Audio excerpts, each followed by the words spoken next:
If you could check the YouTube, I'd appreciate it. Yep.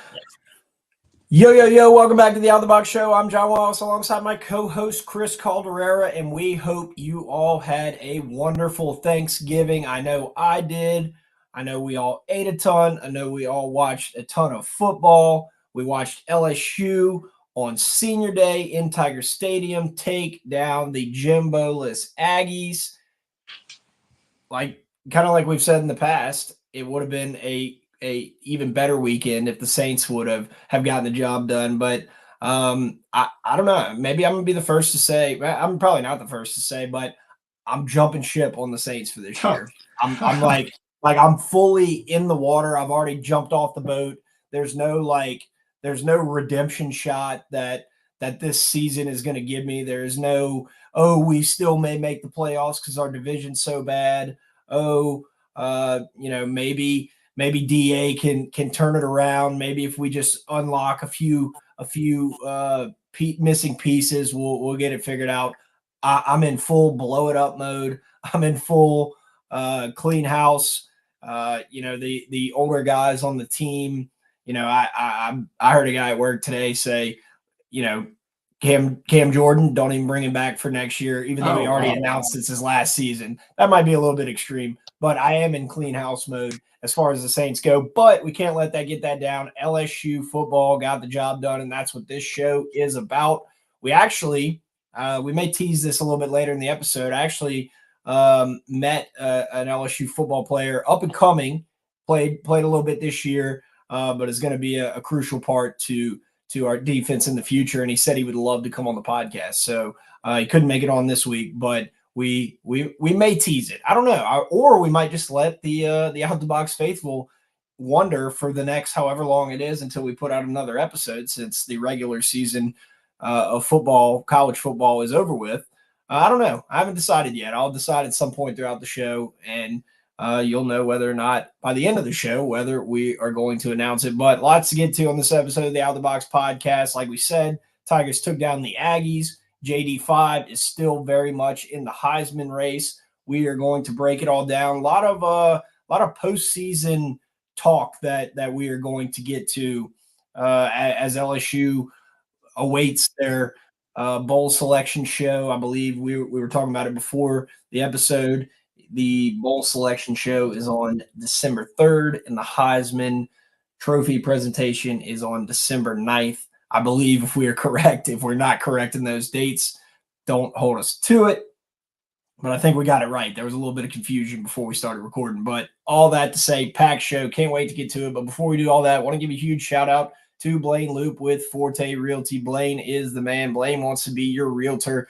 Blaine wants to help you find the home of your dreams, sell the old home of your dreams, buy the new home of your dreams, find a place for you to rent, or find renters to rent out your investment property. Blaine does it all. Blaine has been my personal realtor in the past, and he will be in the future. He knows that stuff back and front. A lot of the real estate transactions have a lot of legal jargon in them that a lot of us common people don't fully understand. Chris, you being a fan of the lawyer reading, apparently, being that you are in law school, you can kind of understand what I'm getting at. But Blaine knows all that stuff back and front. He will help you out. He will make it a very smooth process. I promise you that. Call or text Blaine at 504-858-0031 for all your housing needs. Also, the Boot Crew Media Network, bootcrewmedia.com, is killing it right now. They are going in on the Saints right now.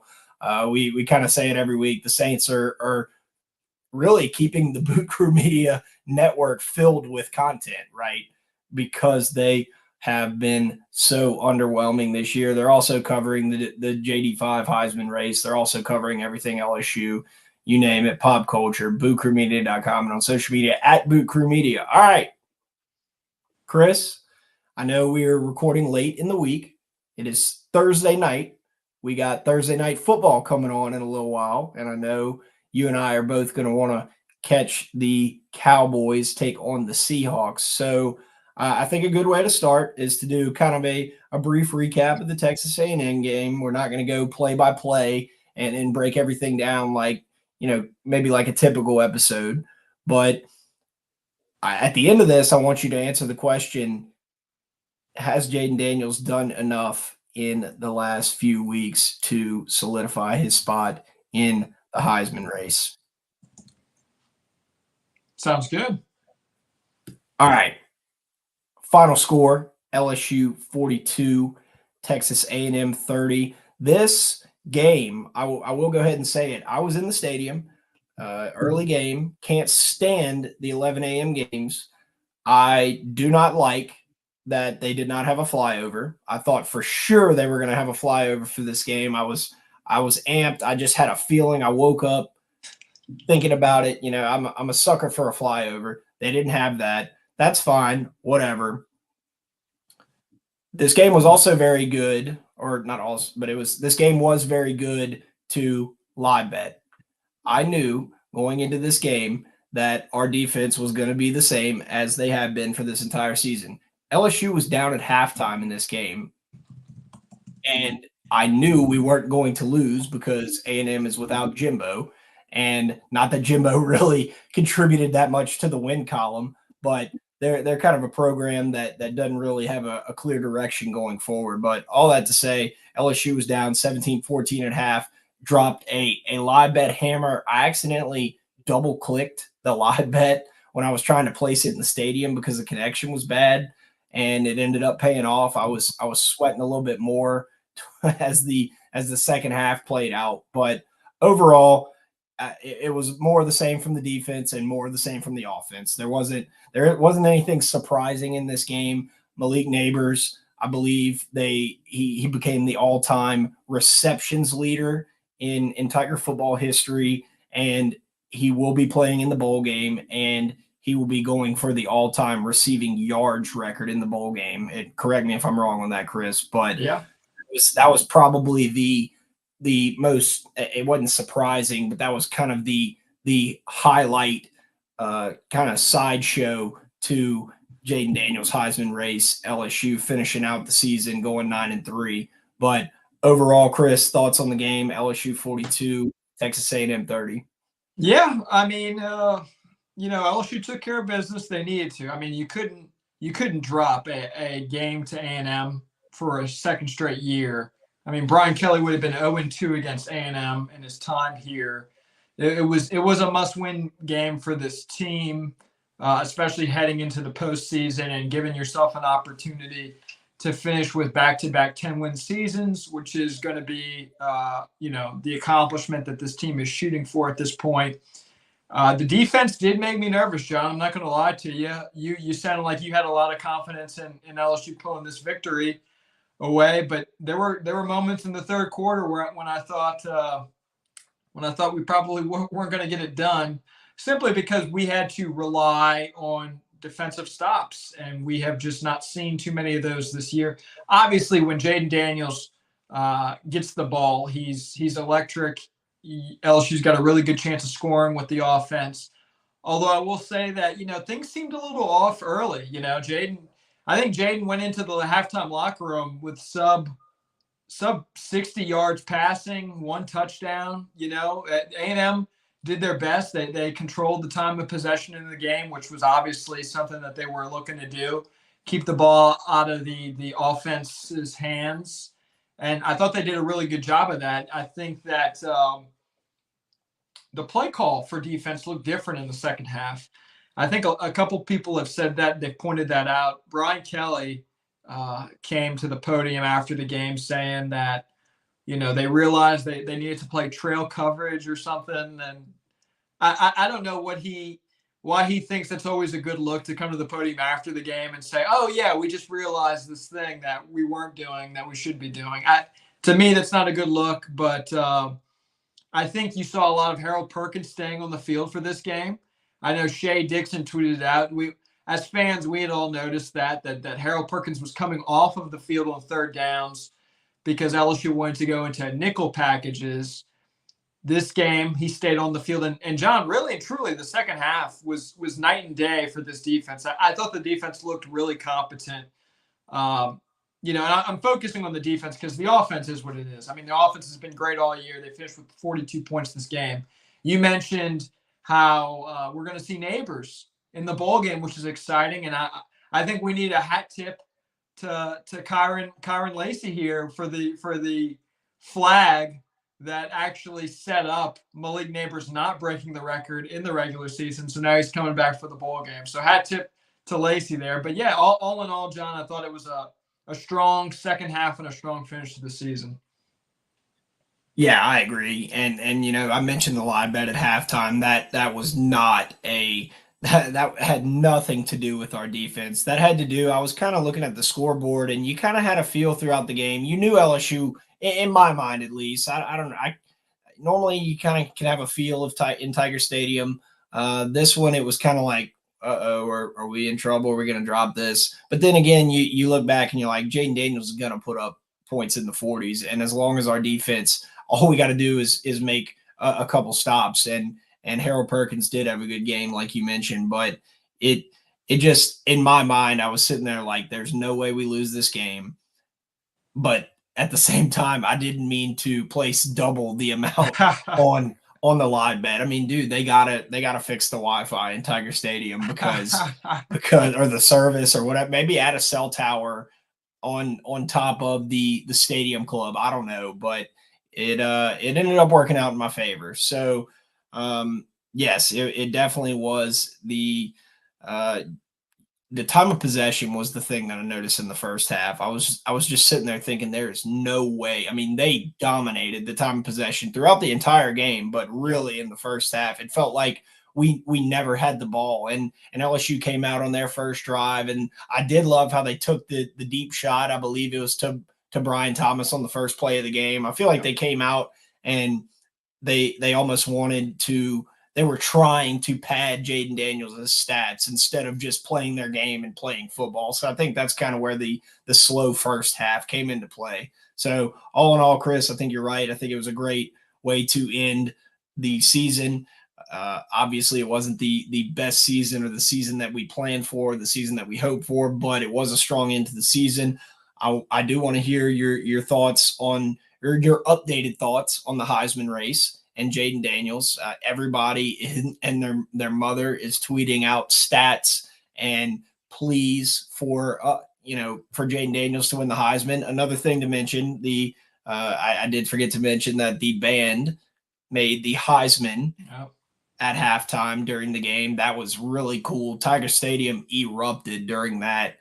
A&M's band did get to perform on the field, which, whatever. That was kind of a buzzkill. But the Heisman pose from the band was absolutely electric. So now I think it's just going to be a waiting game. I think everybody around here thinks that Jaden Daniels deserves it. I think throughout the country, it's kind of like you mentioned in the past, it's kind of like a regional media thing. It's like, yeah, some reporter who somehow has a Heisman vote up in Oregon probably doesn't feel the same way that a reporter in Washington feels about the Heisman as well. And then you got this guy from Louisiana. But it's hard whenever you look at these statistical comparisons. Stats don't care about your feelings. They don't care about region. They don't care about any of that.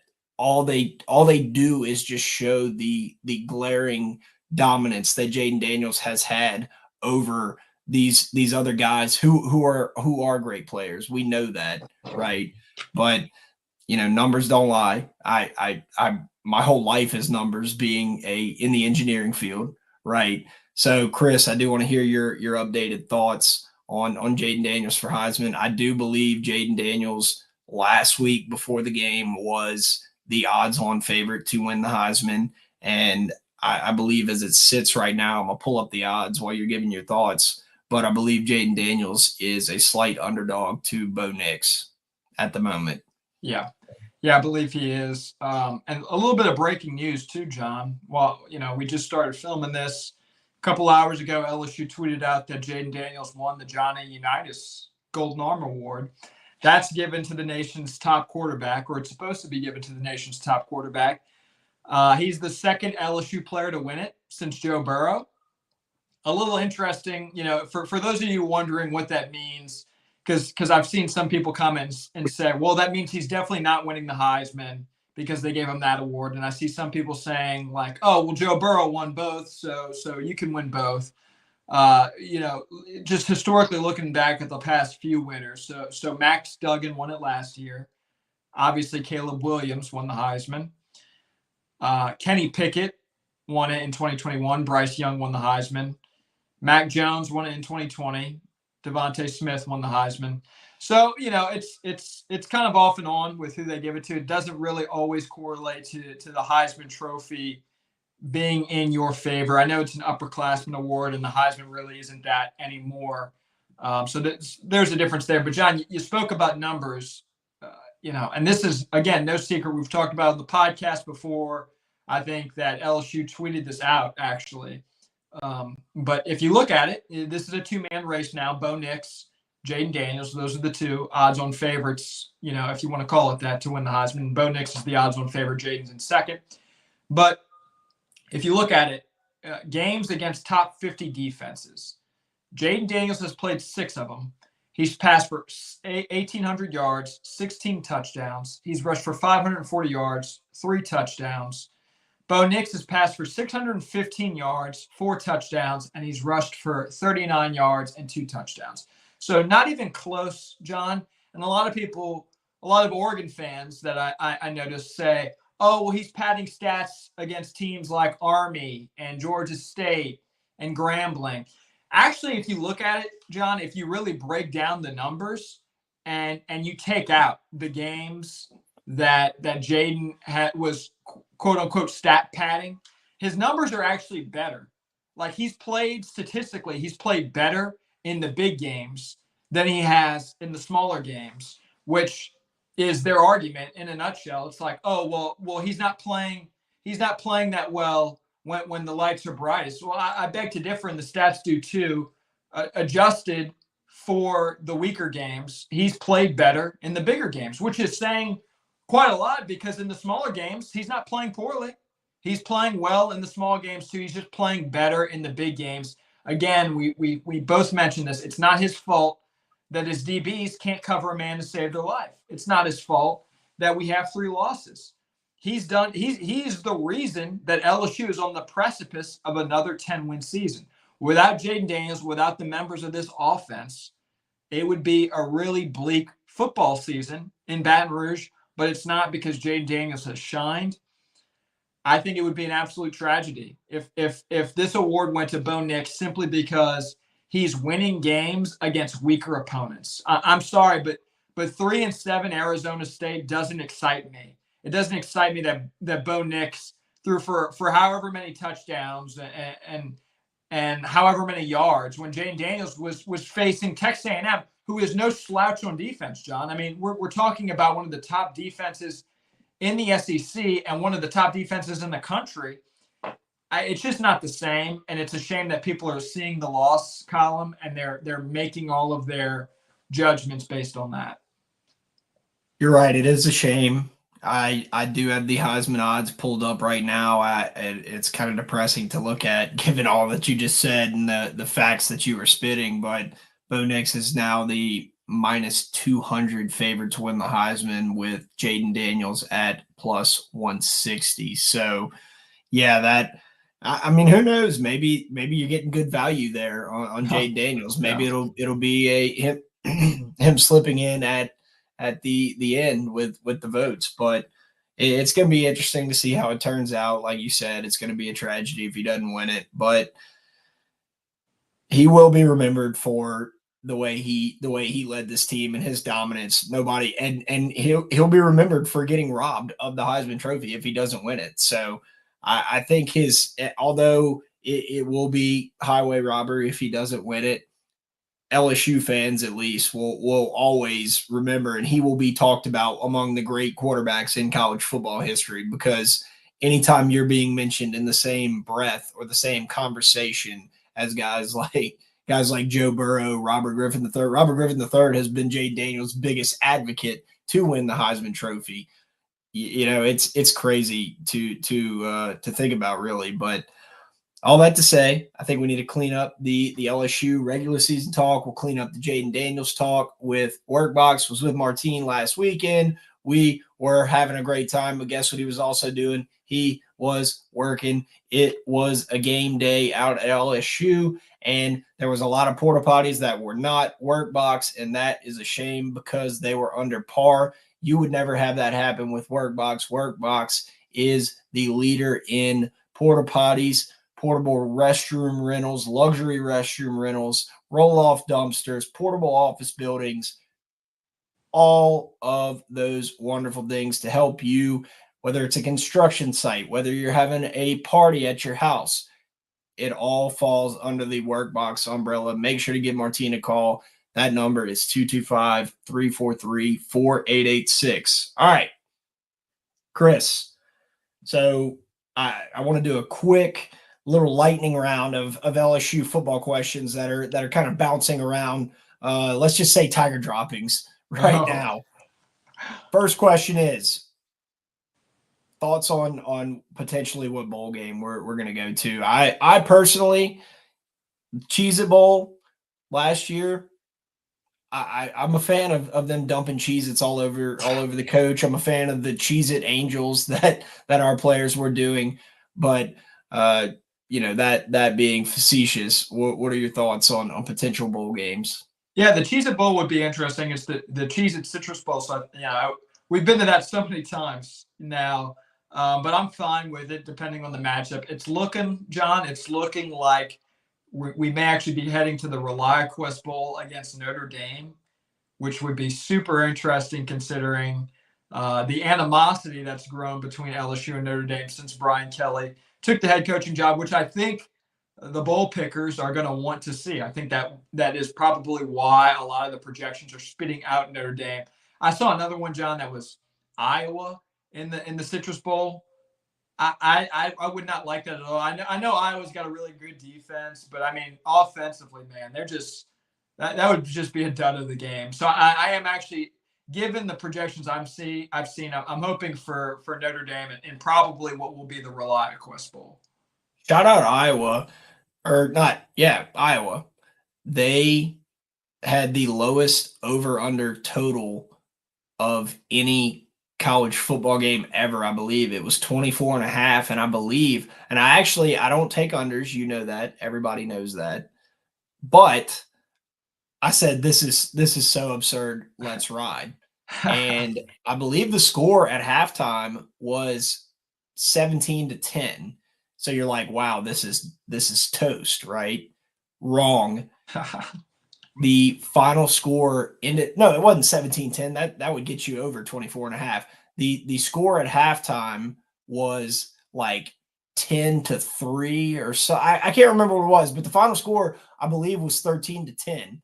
And it was 10-10 heading into the fourth quarter. It looked like it might even go to overtime. It didn't go to overtime. I can't remember if it went to overtime or not. Anyway, it doesn't matter. I was kind of paying attention to it was the day after Thanksgiving. I was paying attention to the Miami game that was going on that Friday and kind of enjoying myself. I had it on in the background. But all that to say, they ended up winning 13-10 under 24.5 points, total of 23. Was absolutely electric. I kind of gave up on it at a certain point. I was like, oh, it's 10-10. They're definitely going to score. Somebody's going to score a touchdown to win the game.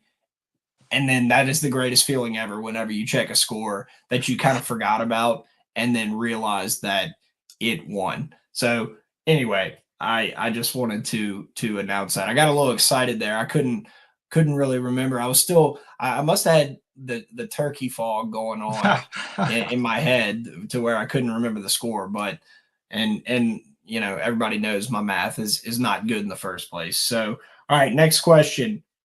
Is Harold Perkins going to enter the transfer portal? No, I do not believe so. I've heard the same rumors that you've heard. I think that he actually enjoys it at LSU. I think he's getting paid very well through NIL. He doesn't need to go chase NIL dollars somewhere else. And I think that being the guy on our defense, he gets the appropriate attention from the next level, from NFL scouts. So I think he's staying put. All righty. That kind of leads into these questions are kind of related because I think a lot of people that there's speculation was sparked. By the way, I just pulled up the the score at halftime of the Iowa-Nebraska game. It was 10-7, not 17-10. That you could see how I got confused there. But it was numbers.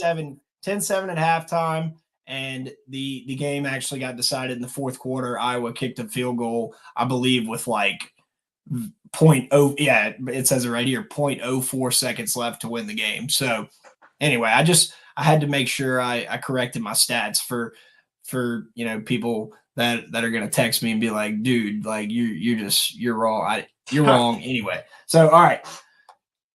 Matt House. Why has he not been fired yet?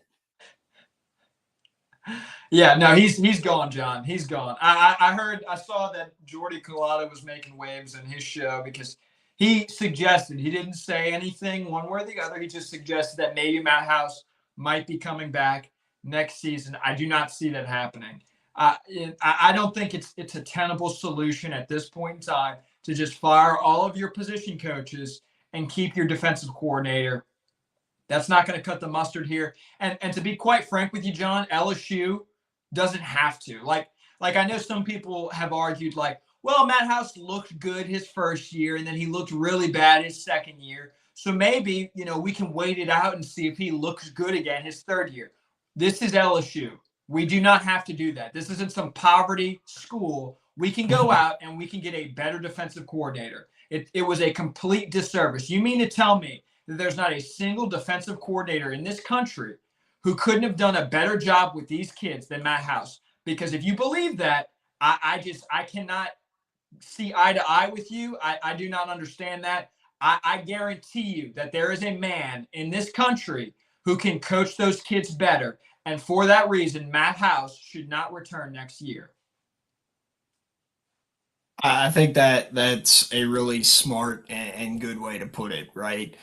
I don't think anybody would deny that our personnel took a step back this year for a multitude of reasons, and last year. I mean, the situation that Brian Kelly took over, having to refortify with the transfer portal and the guys that left, and I don't think anybody's denying that our personnel took a step back this year. But I also don't think anybody has a leg to stand on to say that an LSU a defense that has 11 guys on it that wear the LSU football uniform couldn't have been better this season.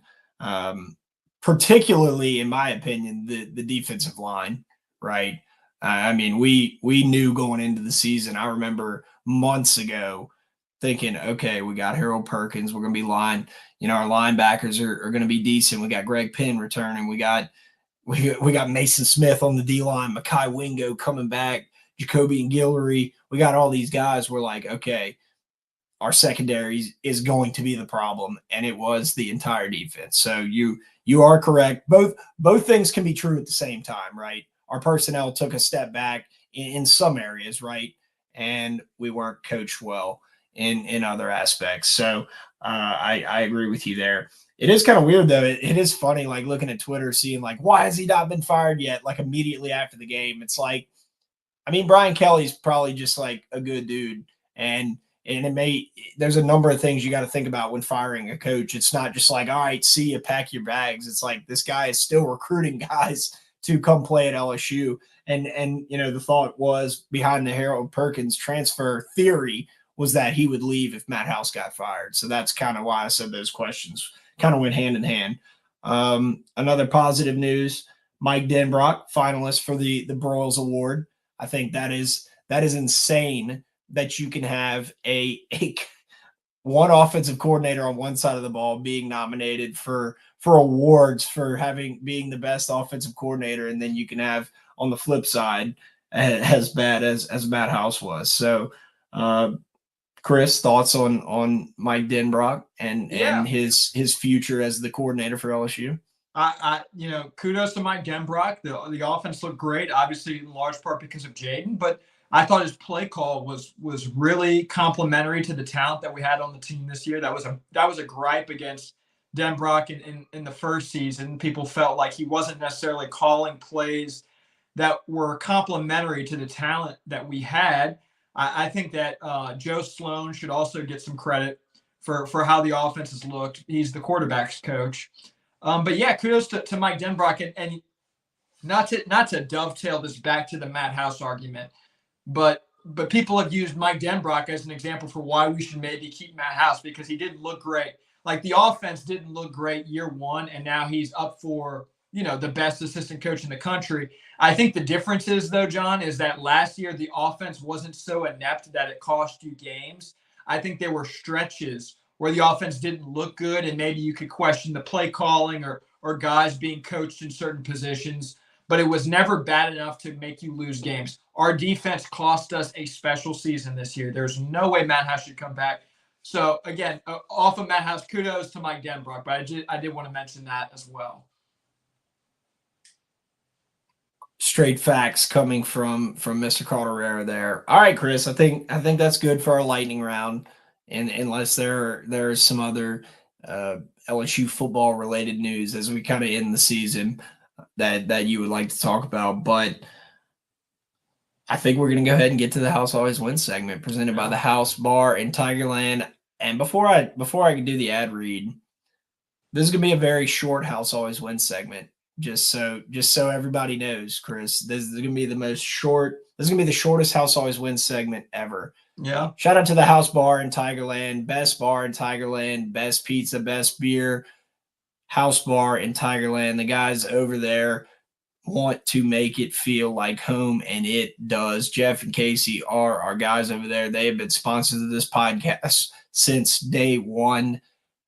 Get on over to the House Bar in Tigerland. It's getting a little cold outside. You know what you do whenever it gets cold outside? You go inside in your house or your home to get warm. You turn the heater on. You drink a nice whiskey. I guarantee you they have plenty of whiskey over there at the House Bar in Tigerland. House Bar in Tigerland, housebarintigerland.com. You can actually book a private party, maybe book a Christmas party at the bar, rent it out, and it will be all to yourself. House in Tigerland. Make sure to get over there this winter. All right. We are going to get to the House Always Wins segment. Thank you guys so much for listening. We cannot thank y'all enough. We love this time of year. LSU football season has the regular season in the books, but we are going to a bowl game, and Tiger football is not over completely.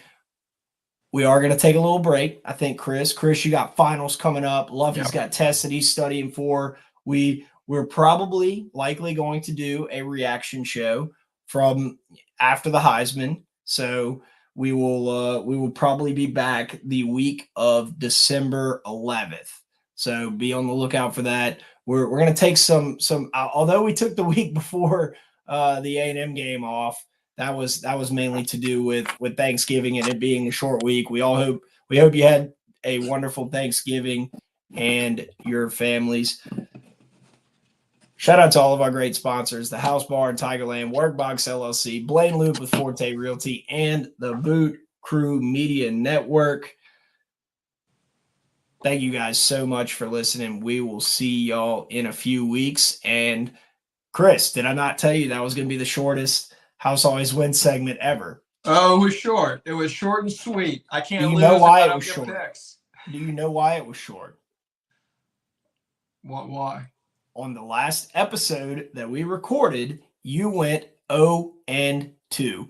So I have made the executive decision to suspend the House Always Wins segment presented by the House Bar in Tigerland. We did the segment. You can't say that we didn't do the segment, but on your account, after you made the guarantee a few weeks ago, you came back and you said, look, I'm going to come back. There's no way that I'd go 0-2 again. And you did. So I suspended myself as well, right? Like, we're a team, we're a cohesive unit. I went 1-1. That's fine. But we are a team, and we got some things we got to work on. So that's also another thing that you can do in the next few weeks as we kind of take a break from the podcast booth to recover from LSU football season. Go to like gambling school or something. You need help, brother. In a way, John, I'm undefeated this season. I mean, if you're fading me, think about how much money you're making. I mean, I like to think positively like that. That is always a fair point. If I from the time that I started betting on sports to now always faded myself, I'd be doing pretty well right now. All right. Oh wow. All righty. We will see y'all in a few weeks.